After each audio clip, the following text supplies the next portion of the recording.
तो अब अपना जो नेक्स्ट टॉपिक हो गया वो विलेज हेल्थ गाइड, यानी कि कौन व्यक्ति है जो विलेज हेल्थ गाइड बन सकता है, यानी कि स्वास्थ्य कर्मी बन सकता है। ठीक है, गांव में स्वास्थ्य कर्मी कौन बन सकता है। ठीक है, तो इसके संबंधित चीज़ें देखेंगे। जैसे इमेज देखो, इमेज में मान लो ये जो व्यक्ति है, ठीक है, ये जो व्यक्ति है ये एक प्रकार से विलेज हेल्थ गाइड का काम कर रहा है। ठीक है, बाकी जो भी गांव के लोग हैं, ठीक है, इनको कम्युनिकेट कर रहा है वो। ठीक, अब इसके बारे में पढ़ लेते हैं। ठीक, तो पहली बात क्या आती है कि एक ग्रोस रूट लेवल वर्कर है। ठीक है, एकदम ज़मीनी स्तर से जुड़ा हुआ इंसान है और उन्हीं के बीच रहेगा। ठीक, और first contact between community and health system, क्योंकि सबसे पहला एलिमेंट तो यही है। ठीक है, इससे गांव से अब छोटा चीज़ कुछ हो नहीं सकता। ठीक है, जहाँ पे कम्युनिटीज रहती हो, पीपल्स रहते हो। ठीक है, तो इसलिए ये क्या है, first contact between community and health system. हम जो पढ़ते आ रहे हैं, जो हेल्थ सिस्टम है, इंडिया का जो हेल्थ सिस्टम पढ़ रहे हैं, ठीक है, तो यहाँ पे पहली बार यानी फर्स्ट कॉन्टैक्ट हुआ। ठीक है, ठीक, फिर इसके बाद क्या है, अब कितने पॉपुलेशन में विलेज हेल्थ गाइड रहते हैं। ठीक है, तो मिनिमम 1000 पॉपुलेशन जो होती है। ठीक है, या फिर ऐसे समझ सकते हो कि एक गांव में एक विलेज हेल्थ गाइड होना चाहिए। ठीक है, अब इसके बाद क्राइटेरिया क्या क्या होनी चाहिए। यदि आपको बनना हो तो कैसे बनोगे, या फिर आपके गांव में यदि आप किसी को चाहते हो कि विलेज हेल्थ गाइड बने, ठीक है, तो उसके लिए क्या क्राइटेरिया हैं। तो क्राइटेरिया कुछ नहीं है, बहुत सिंपल सी चीज़ें रहती हैं। ठीक, अब मोस्टली तो वुमेन को बनाया जाता है। ठीक है, प्रायोरिटी दी जाती है, क्योंकि लेडीज़ की केसेस होते हैं, डिलीवरी केसेस रहेंगे तो उसको सोल्व करने के लिए। ठीक है, कोई भी सेक्स बन सकता है। ठीक है, मेल हो फीमेल हो, डजेंट मैटर। ठीक है, लेकिन मेजोरिटी की बात करते हैं तो मोस्टली ऐसे ही वुमेन्स होती हैं। ठीक है, फिर इसके बाद अपना आ जाता है कि हाँ, उसकी कंडीशंस क्या है कि जो व्यक्ति वो वैसा व्यक्ति हो जो उसी गांव का परमानेंट रेजिडेंट हो। ठीक है, यानी वो उसी गांव का मूलतः निवासी रहना जरूरी है।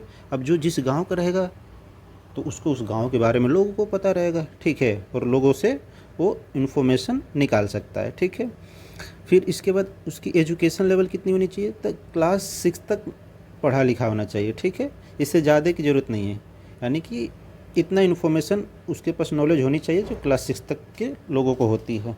ठीक, फिर इसके बाद आती है कि acceptable to all section of the communities. अब ऐसे व्यक्ति को ना बना दो, जैसे गांव के कुछ ऐसे व्यक्ति होते हैं जिनको गांव में पसंद नहीं किया जाता। ठीक है, तो ऐसा नहीं हो, ऐसा व्यक्ति हो जो सबसे अच्छे से व्यवहारिक हो, मतलब व्यवहारिक व्यक्ति हो, उसको बनाया जाए। ठीक है, यानी किसी भी कम्युनिटी संप्रदाय से ऐसे कुछ भावनाएं न रहे। ठीक है, और उसके पास गुड कम्युनिकेशन स्किल हो, क्योंकि उसको करना क्या है, बात ही करना है, उन दूसरे से कम्युनिकेट करना है। अपनी बातें जो गवर्नमेंट से बातें आई हैं उसको सामने वाले को एक्सप्लेन करना है कि सरकार ने अभी ऐसे ऐसे निर्देश दिए हैं, ऐसे ऐसे किया जाए। जैसे कोविड ले लो, कोविड के जो निर्देश थे तो कैसे गाँव तक कैसे पहुँचाए गए होंगे। गवर्नमेंट जो सेंट्रल गवर्नमेंट जो दिल्ली से जो स्टेटमेंट पास करती थी उसको एक गाँव तक कैसे पहुँचाया जाता था। ठीक है, तो उस गाँव तक पहुँचाने के लिए जो हेल्थ वर्कर्स थे, ठीक है, वो ऐसे वर्क करते थे। ठीक है, तो कम्युनिकेशन स्किल तो बेहतर होनी चाहिए। ठीक है, फिर इसके बाद आ गया एबल टू स्पेयर 2 से 3 आवर्स, ठीक है, पर डे फॉर कम्युनिकेशन, यानी वो व्यक्ति अपने दिन का 2 से 3 घंटे कम्युनिटी वर्क पे काम करे। ठीक है, खर्च करे अपना 2 से 3 आवर डेली के तौर पे। ठीक है, ऐसा नहीं कि किसी को बना दिया वो कुछ वर्क ही नहीं कर रहा है। ठीक, इसके बाद नेक्स्ट क्या है, आफ्टर ट्रेनिंग ऑफ 3 मंथ्स। ठीक है, मान लीजिए सेलेक्ट हो गया व्यक्ति, ये सब क्राइटेरिया थे।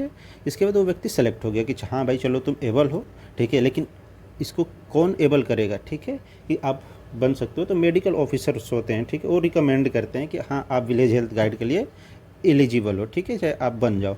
ठीक, तो इसको 3 महीने की ट्रेनिंग दी जाती है। ठीक है, ट्रेनिंग मिल जाएगी, ट्रेनिंग के बाद उसको एक किट दिया जाता है। ठीक है, मेडिसिन के लिए और वर्किंग मैनुअल। ठीक है, कुछ उसको किट और कुछ सामान दिए जाएंगे जिससे कि वो थोड़ी बहुत हेल्थ चेकअप के रिगार्डिंग वो कर सके। ठीक है, फिर उसकी ड्यूटीज़ क्या है, तो ड्यूटीज़ में उसको सिंपल अलाइनमेंट, फर्स्ट एड और हेल्थ एजुकेशन, ये उसकी ड्यूटीज़ रहती है। ठीक है, ट्रीटमेंट ऑफ सिंपल अलाइनमेंट, ठीक है, ठीक, और first aid, health and education, ये सारी चीज़ें के लिए उसको रखा जाता है। ठीक है, वही उसकी काम होता है। और कॉमनली जो विलेज हेल्थ गाइड है उसको रिकमेंड कौन करता है, तो मेडिकल ऑफिसर। ठीक है, मेडिकल ऑफिसर जो होते हैं वो रिकमेंड करते हैं।